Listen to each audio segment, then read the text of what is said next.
And then, these days television's really boring, electronics are really boring, but in those days, they had all these cool little windy things and tubes, and you could look in there. I could almost imagine that the magical actors were in those tubes somehow. And anyway, looking at those and being fascinated, thinking we'll do stuff like that. And so went into electrical engineering. And Michelle and I were engaged. She had a little engagement tea and invited all of her friends and her mother's friends over. And one of them said, "So what is the young man going to be doing?" She said, "He's going to be an engineer." And she said, "Well, I guess somebody has to do that." Anyway, so just to tell you a little bit about that further, I won't get into all the stuff that I told the guys at work. That's probably boring for us.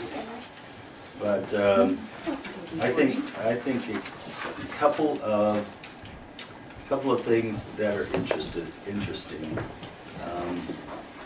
One is that if you wondered who has been paying my salary all of these years, it's actually you guys. So it was worth it. By some rights, this is, yes, I need to give you an accounting of my stewardship over these years. You know, it seems like if you add it all up, I don't know what it is, a couple of $1 million worth of rates that you guys have paid in that have come to my salary. I don't know where it's gone exactly, but I've appreciated it all along. And so what have I done with that? I did some calculations this morning.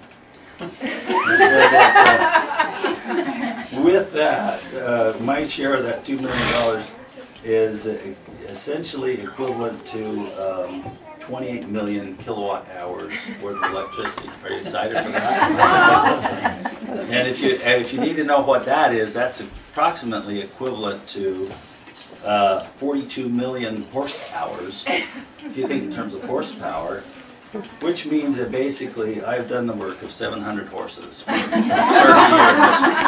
So, and that work has been out there, you know, you guys have been benefiting from it, turning your furnace motors and keeping the lights on and powering your little computers and all that kind of stuff. Hopefully it's been worth it to you. It certainly has to me.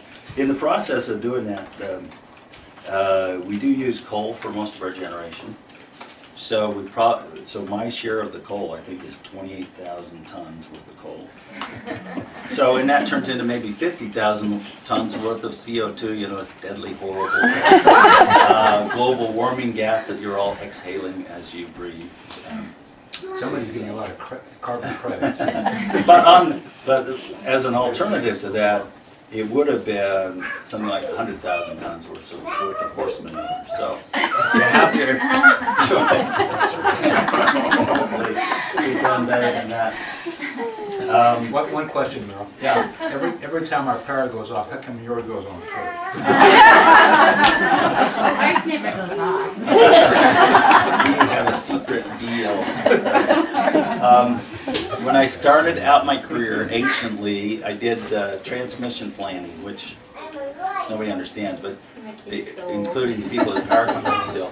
But all the power lines out there, we're all connected with everybody, all the way from east of Denver on over to San Diego.